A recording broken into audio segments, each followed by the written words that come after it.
L'histoire du prophète Mohammed, que la paix et la bénédiction d'Allah soient sur lui. Il est né à la Mecque, en Arabie saoudite, vers l'an 570 de l'ère commune. Son père, Abdallah, est décédé avant sa naissance, et sa mère, Amina, est morte alors qu'il n'avait que 6 ans. Après la mort de ses parents, il a été élevé par son grand-père et plus tard par son oncle. Mohammed, paix et bénédiction d'Allah sur lui, a passé une grande partie de sa jeunesse à travailler comme commerçant et caravanier. Il était respecté pour son honnêteté, sa droiture et sa sagesse. À l'âge de 25 ans, il a épousé une femme riche et veuve nommée Khadija, qui est devenue sa partenaire de vie et son soutien le plus fort. Ils ont eu plusieurs enfants ensemble, mais seul leur fils Fatima a survécu jusqu'à l'âge adulte. À l'âge de 40 ans, alors qu'il se retirait pour méditer dans une grotte du mont Hira, Mohammed a reçu sa première révélation divine. L'archange Gabriel lui est apparu et lui a transmis les paroles d'Allah, Dieu. Ces paroles ont été ensuite compilées dans le Coran, le livre sacré de l'islam. La première révélation a marqué le début de sa mission prophétique.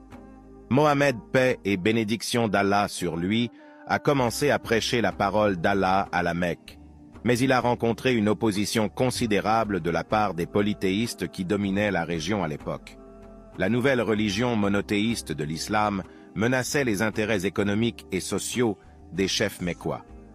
Les premiers disciples de Mohammed, paix et bénédiction d'Allah sur lui, étaient principalement des membres de sa famille, notamment son épouse Khadija, son cousin Ali et son ami Abu Bakr.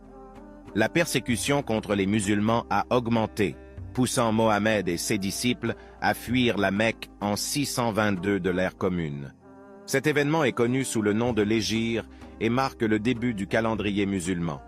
Mohammed s'est installé à Médine, où il a joué un rôle clé dans l'unification des tribus locales sous la bannière de l'islam. À Médine, Mohammed a établi un État islamique et a commencé à organiser la communauté musulmane. Il a également dirigé plusieurs batailles défensives contre les tribus mécoises qui cherchaient à éradiquer l'islam.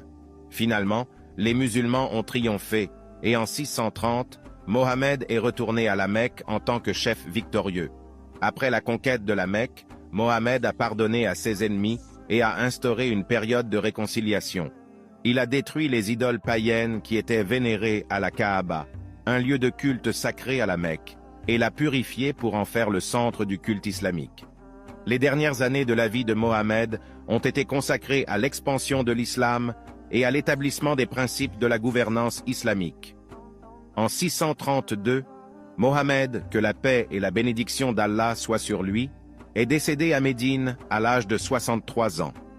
Sa mort a créé une grande tristesse parmi ses disciples, mais ses enseignements et sa mission se sont perpétués à travers le Coran et la tradition prophétique, appelée la Sunna. La vie de Mohammed a laissé un impact durable sur le monde. L'islam est devenu l'une des religions les plus répandues, avec des millions de fidèles à travers le monde. Mohammed est par le dernier et le plus important des prophètes envoyés par Allah pour guider l'humanité vers la vérité et la droiture. Son exemple et ses enseignements continuent de servir de source d'inspiration et de guidance pour les musulmans du monde entier.